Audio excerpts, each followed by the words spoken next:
Bonsoir à toutes et tous.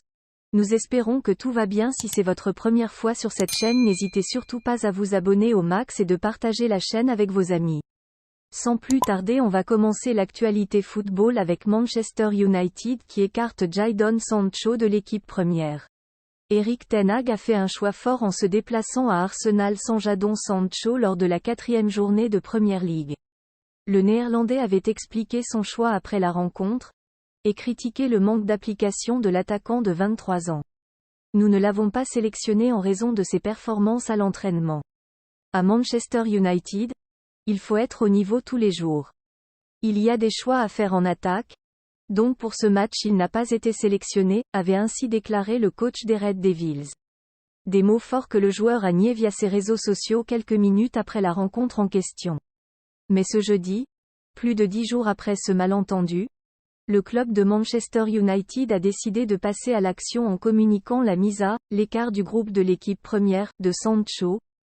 Jadon Sancho suivra un programme d'entraînement personnel à l'écart du groupe de l'équipe première, dans l'attente de la résolution d'un problème de discipline au sein de l'équipe, peut-on lire dans le communiqué. Manchester City a annoncé ce jeudi la prolongation de Kyle Walker. Il est désormais lié au club anglais jusqu'en juin 2026. Je suis ravi de signer un nouveau contrat. Mon avenir est à Manchester City et c'est ce qu'il y a de mieux pour moi. J'ai apprécié chaque instant de ces 6 dernières années dans ce club fantastique. J'ai un entraîneur extraordinaire, des coéquipiers et un staff formidable et nos supporters sont les meilleurs, a réagi le latéral droit.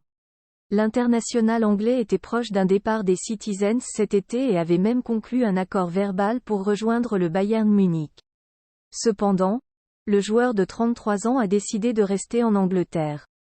Kyle Walker a fait 260 apparitions pour Manchester City depuis son arrivée en 2017, remportant 15 trophées dont la Ligue des Champions 2022 à 23. Un joueur de l'équipe réserve du Real Madrid et 3 de l'équipe C ont été arrêtés par la police espagnole ce jeudi matin à Valdebeba pour avoir diffusé une vidéo à caractère sexuel d'une mineure aidée 16 ans. L'un des joueurs arrêtés a filmé les relations sexuelles consensuelles qu'il a eues avec la jeune fille mineure et les a ensuite partagées avec ses coéquipiers sur les réseaux sociaux. Les noms des 4 joueurs arrêtés pour le délit présumé n'ont pas encore été révélés.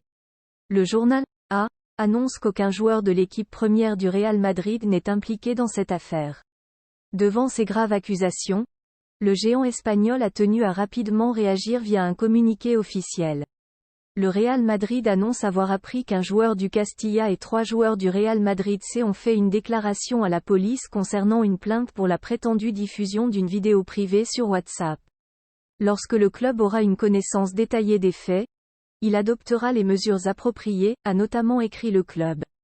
Touché à un pied lors de la victoire de l'Espagne contre la Géorgie, 1-7, la semaine dernière, Marco Asensio est rentré à Paris depuis.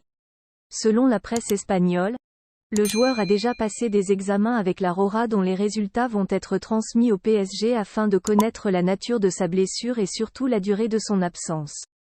Le milieu offensif pourrait être absent plus d'1 mois selon les propos du sélectionneur Luis de la Fuente.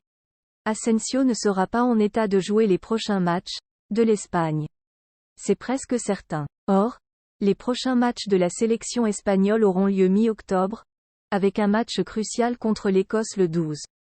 Tout porte donc à croire que l'ancien madrilène ratera 1 mois de compétition avec le PSG. Si cela se confirme, Marco Asensio manquera donc les 2 premiers matchs de Ligue des Champions du PSG, notamment contre le Borussia Dortmund au Parc des Princes le 19 septembre, puis à Newcastle le 4 octobre.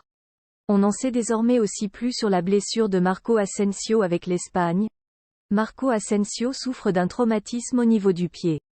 Il restera en soins au moins jusqu'à la fin du mois.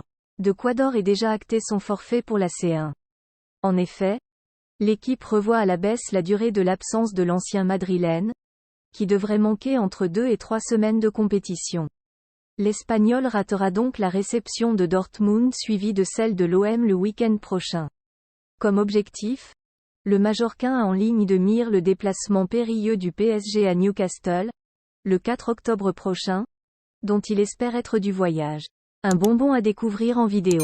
Merci d'avoir regardé la vidéo, nous espérons que la vidéo vous aura plu et si c'est le cas n'hésitez surtout pas à vous abonner à notre chaîne. Et merci, on se dit à plus.